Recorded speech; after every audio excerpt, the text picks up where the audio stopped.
Dogtie is a 4-piece heavy thrash metal band from Scotland, and I review their latest album, It Came From The Sun, and they can be found at Facebook, Spotify and YouTube. On this album, Dogtie is a well-oiled metal machine with a great amount of riff-driven sections composed of sludgy, groovy yet doomy parts, and also a hint to the 80s aggressive thrash metal, which is mostly pronounced in their song Maruta. And lastly, Dogtie seems to take the best from Pantera, Machine Head and Lamb of God and makes it all together with their own style. I think especially Dogtie is great at their riff-driven sections and their groovy, sludgy sections, because at those parts, Dogtie really shows off and bites, and as a consequence creates well-composed headbanger music.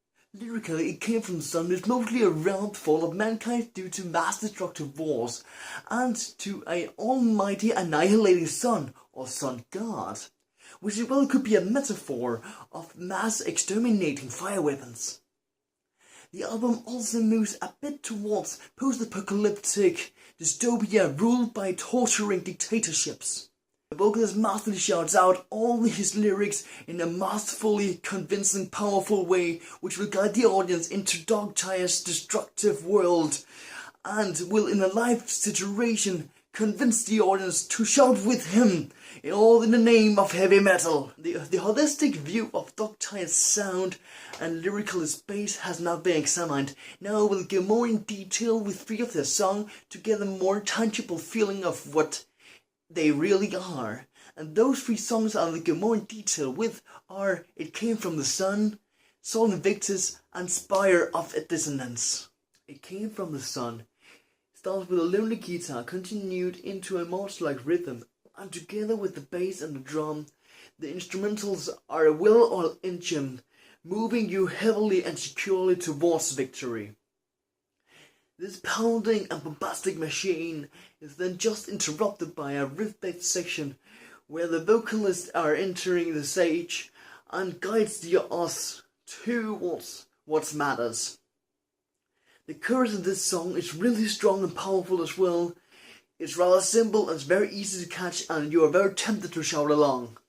Halfway through the song it changes characteristics to be faster and more groovy riff-based than the previous part, albeit the essence and the vocal structure is still kept. Towards the end, an obligatory guitar solo is introduced. However, it feels like a filler and seems unnecessary. Towards the end as well is a break, and up rises a slow groovy section which contains the chorus, and it is so powerful and dominantly ends the song. It all is mic'd. Sol Invictus starts with a pretty nice riff, sort of melodic and sort of groovy at the same time. The verse and the pre-chorus is definitely working like a very well-oiled thrash machine, mostly towards the groovy side than the fast side. I like the fact that the bass seems to be playing along with the lighter notes, or it could just be mixed a bit higher compared to the other song and thus makes it more noticeable. Around the second chorus, a melodic passage is introduced as well, which makes the song more dynamic. After speed and groove, the song emerges down to be slow and doomy as well, where heavy and aggressiveness can dwell. In this part, great shouting moments are present as well and can be very well proven to be very rememberable. Here, the vocalists show great energy and great power, and we can really feel them. Towards the end, the song slows down and steadily dies, and the beast Sol Invictus is laid to rest. Spire of Dissonance is a direct awakening of the beast in Sol Invictus, standing up with a nice composition, creating a convincing atmosphere by layering the instruments layer by layer upon each other. Firstly, bass and keys, then drums and guitars. The whole thing becomes more and more intense as it builds up and becomes more alive, thus showing us that the beast is definitely not dead yet.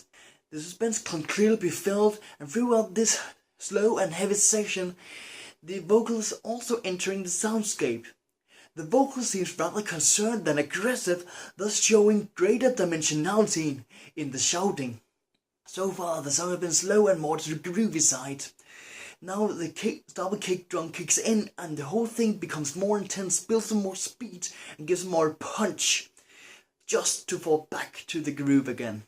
A well-written relaxed guitar solo arrives towards the end of the song, and with it afterwards the song becomes more speedy and more aggressive, and the solo is changed to a riff, and the whole total madness of speed and chaos arrives, and thus creating the opposite composition opposed to the other songs, where we end the song to be more slow and heavy. Now we have speed and aggressiveness, which really gives us a great punch in the face and a great ending to this battle and mass destruction Dogtired has delivered to us. If you like your thrash metal to be powerful and groovy and with a hint to doom, sludge and the 80s thrash metal, Dogtired is a band for you. If you want to find more about Dogtired and this channel, look in the description below. I am the Underground Metal Reviewer. See ya!